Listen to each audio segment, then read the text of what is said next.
Salut à toi! Dans cette petite chronique, laisse-moi te présenter la voix de Neon Genesis Evangelion, un incontournable du manga. Evangelion, cette série a déchaîné les passions en son temps. Longtemps, elle fut considérée comme une série phare de l'animation, comme une référence, voire comme un chef-d'œuvre. Elle a fait couler beaucoup d'encre, nombreux ont été ses fans, mais nombreux furent ses détracteurs également. Le titre est un cas à part dans le monde du manga. À la base, il s'agit d'une série animée du remarquable studio Gainax, déjà créateur de la superbe série Nadia. Evangelion rencontra un succès hors du commun, au Japon notamment, mais également à l'étranger.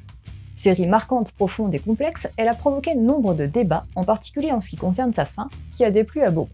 Sadamoto Yoshiyuki, designer des personnages de l'anime, décide de reprendre le titre en manga, qui, une fois n'est pas coutume, vient après l'anime.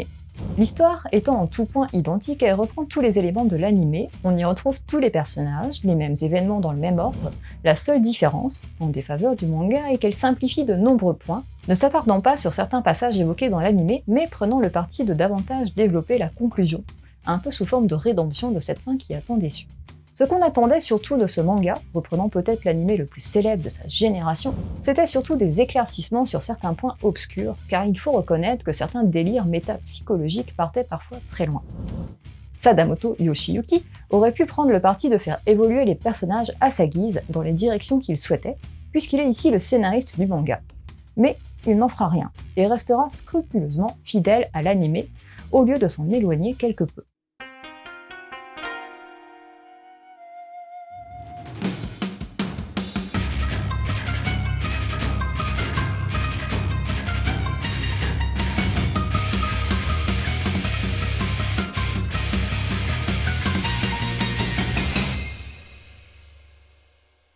On retrouve donc Shinji, adolescent égoïste et dépressif, perdu dans un monde post-apo où l'humanité a failli être exterminée.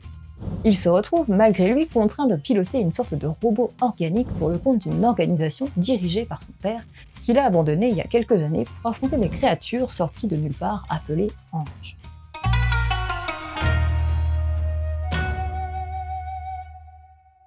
Tout cela paraît confus, mais peu à peu, quelques éléments viendront éclairer les nombreux points obscurs, mais certains resteront définitivement obscurs, et ceux qui étaient venus chercher des réponses qu'ils n'avaient pas dans l'anime n'obtiendront pas plus d'informations. Dans un premier temps, le manga est davantage centré sur l'action, les réflexions plus profondes viendront plus tard. Et dans les premiers tomes, il faudra s'accrocher car on sera vite perdu, un peu à l'image de Shinji, qui ne comprend pas ce qui lui arrive. Mais les personnages sont suffisamment riches et bien traités pour qu'on s'attache à eux. De plus, on trouvera de nombreuses sous-intrigues qui vont apporter une grande richesse à ce titre déjà complexe.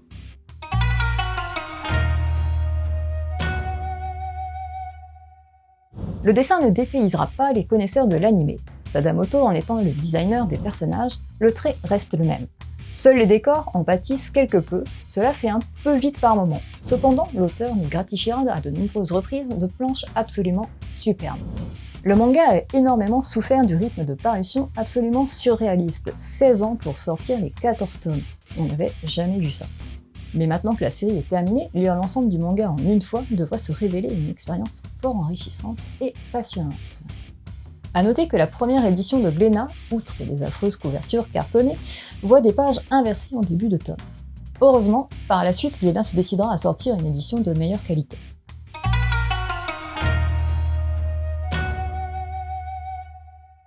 On passe au conseil. D'abord, Mazinger Z de Nagai Go, papa de Goldorak. Cette série est un peu l'ancêtre des séries mecha. Va ensuite voir l'anime Mobile Suit Gundam qui a révolutionné le genre mecha à l'époque, 1979 pour être précise. Pour finir, un manga un peu plus récent, Knights of Sidonia. Après avoir vu le système solaire détruit par les extraterrestres, les rescapés ont été contraints à l'exil dans les vastes confins de l'univers à la recherche d'une nouvelle planète habitable.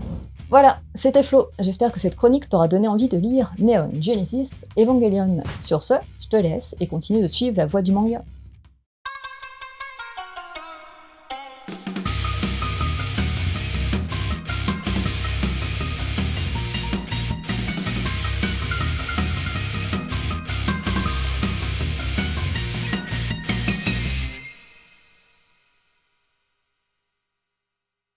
J'espère que tu auras remarqué le petit effort sur la tenue vestimentaire à l'occasion de cette chronique. Même si bon, tu vois que par là,